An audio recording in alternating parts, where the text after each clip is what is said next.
The Illuminati's ability to confuse people beyond all truth lies in the fact that they have not only lied to us for centuries, but they have also flipped the lie on its head, so most researchers only understand half of the problem. But like any higher mathematics, we have to take a few different steps to balance it out.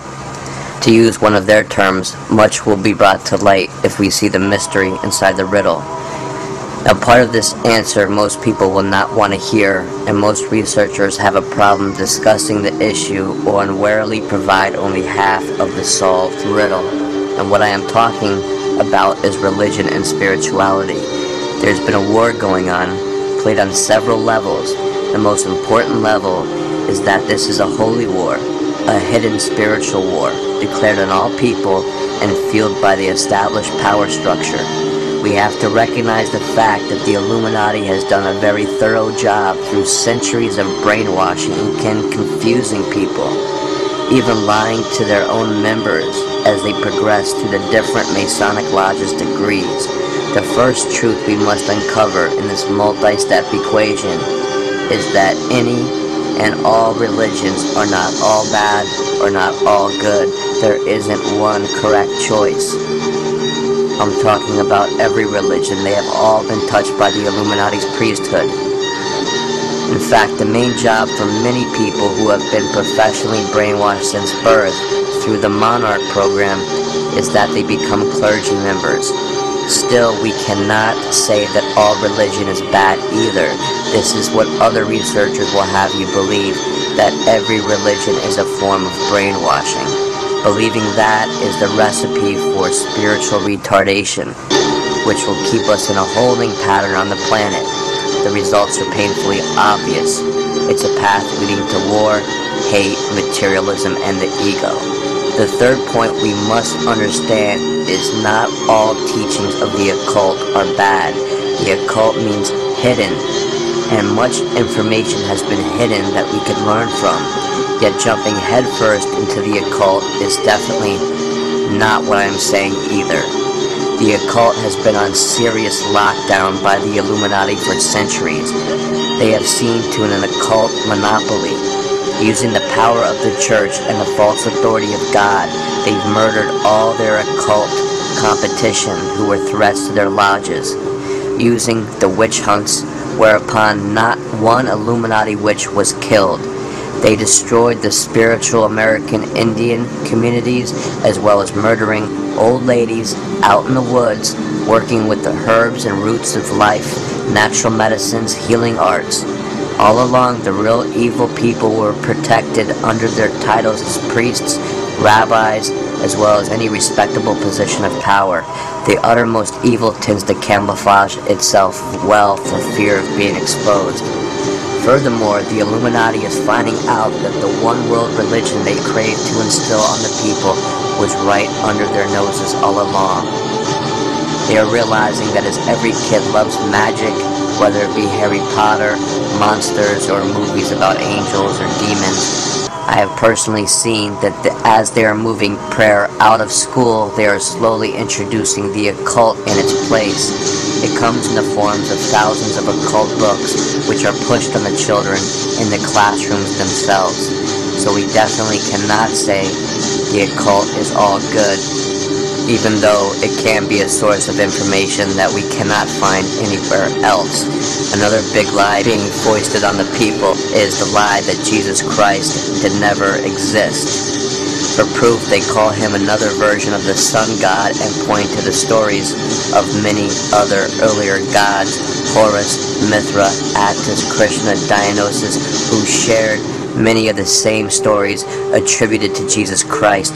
For example, all of those gods were all said to be born a virgin. Some turned water into wine. They were all crucified or killed, whereupon they were all resurrected. While this is true, if you check into it, it only proves one thing. The Greek and Roman scribes who were paid to write or rewrite Jesus' story on the orders of the Roman Empire added many of these facts to create a first one-world religion consisting of many different religions, and of course their all-powerful and omniscient sun god that they can never give up. and hence impress and control more people. They didn't care about Christ's true teachings and his true religion. They only cared about creating a superpower to control people, which is exactly what they accomplished. Though while alive, Christ was a severe threat to the secret priesthood. The secret priesthood commanded the Roman authority and the current-day New World Order. Christianity was always been under attack by the Illuminati, and they consider that one of the biggest threats to them, which is why they've gone to such lengths to infiltrate it. Yet personally, I always wondered about the turning water into wine story myself. I mean, why would Jesus introduce his superpowers to the world for the first time ever with such a cheap carnival trick? It seems kind of superficial. If they want that one back, they can have it. Jesus was better without it. In my opinion, he was better without all the miracles, if you ask me. Now, before any of you shout blasphemy, please hear this out. Jesus taught that he was the Son of God, teaching us that we were all God's children. Furthermore, God came into the world to experience this hard world that we all struggle through Jesus. Now tell me, would God truly experience the world as we do if he came down with all these special powers? A simple example would be like experiencing a video game someone else is struggling at, and then typing in the God code that gives you special powers, endless lives, and power. Are you truly experiencing the same video game? Or is God truly experiencing the world as we do? Or are we cheating? This is the same reason when Jesus was put to death, he didn't just fly away as many people ask if he was God, because that would be like cheating and the whole experience would be lost. The same goes for all the people in the Bible who would only believe in Jesus if Jesus performed some trick for them or did something for them. Part of being a true follower is not following because of the benefits, but following because it is the righteous way and you are walking in the shadow of truth. If Jesus is a great teacher sent from God only because he performs tricks for his followers, I'm glad that we are not praying to Harry Houdini right now.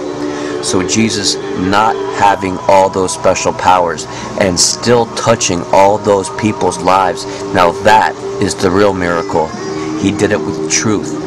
And that goes for his followers too, making them 1,000,000 times more faithful, because they followed him with faith and not with magical proof. The books Matthew, Mark, Luke, and John, even though they share the same name as the apostles, his apostles did not write those books. That is a common misconception by many Christians.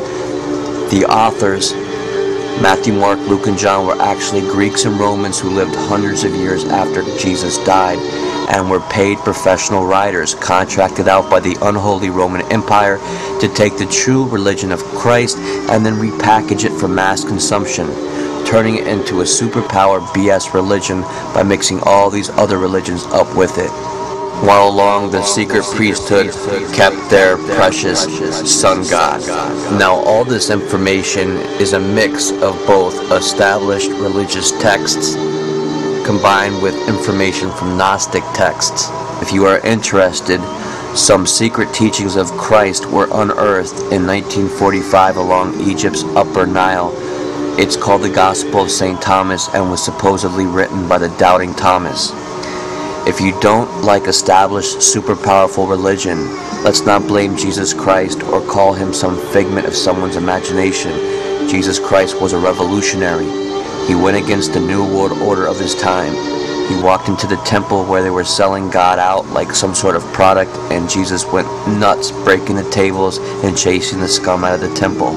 There are many people who have studied the super powerful church or Zionists. They've seen all the wars and bloodshed and misery that have been caused, only to become Satanist or spiritual atheists, and have played right back into another trap of the Illuminati. Whereupon the other trap is set for others who simply think that believing in some established religious church is good enough, and that somehow saves them from doing any work or effort to make things better on the planet. And that's exactly, again, what the Illuminati want: unproductive or disengaged people.